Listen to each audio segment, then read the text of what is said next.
Hello and welcome to Fisher Scientific TV. I am joined today by Adrian Stanton from Binder, who's an expert in the field of CO2 incubators. Thank you for joining us, Adrian. Good afternoon. Pleasure to be here. It's a pleasure to have you. So, as an expert, what do you find are some of the most common concerns that people have in the lab or in industry about CO2 incubators? That's a great question. There's two major concerns. The first is, if my CO2 sensor fails over the weekend, how do I protect my cells? And the second one is airborne contamination.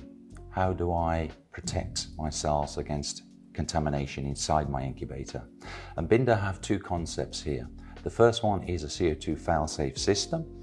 The controller takes over in case of a sensor failure and remembers how you've been using the CO2 and make sure that the CO2 concentration is running for the 72 hours over the weekend.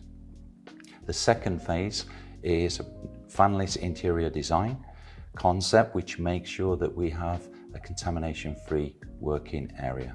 You mentioned a fanless interior. Could you explain that to me a bit more? Because most incubators have a fan for air circulation. How does not having a fan help? Sure, that's a good question.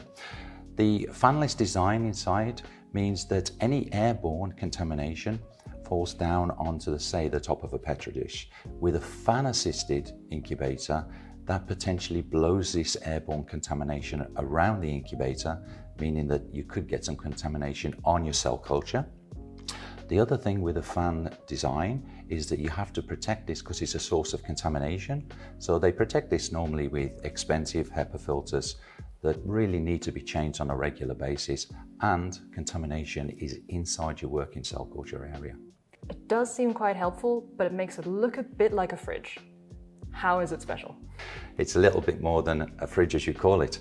It has this 180-degree uncompromising sterilization cycle. Not only sterilizes the whole of the inner chamber, but also the CO2 sensors, just by the touch of one button. I see you've really thought about it. So with the click of a button, there's an app-like system. Can you explain to me what the app-like buttons look like on the CB170? Sure. Well, most users these days are very used to apps on their mobile devices, and we use a very similar concept here. So we have the app-like icons on the controller here, and this can also be connected for any alarm functions via AppCom4 software, and it will give the customers an email or text just to make them alert that there's a problem with their incubators.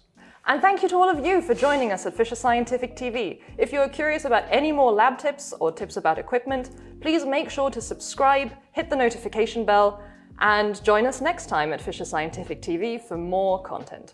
Thank you very much.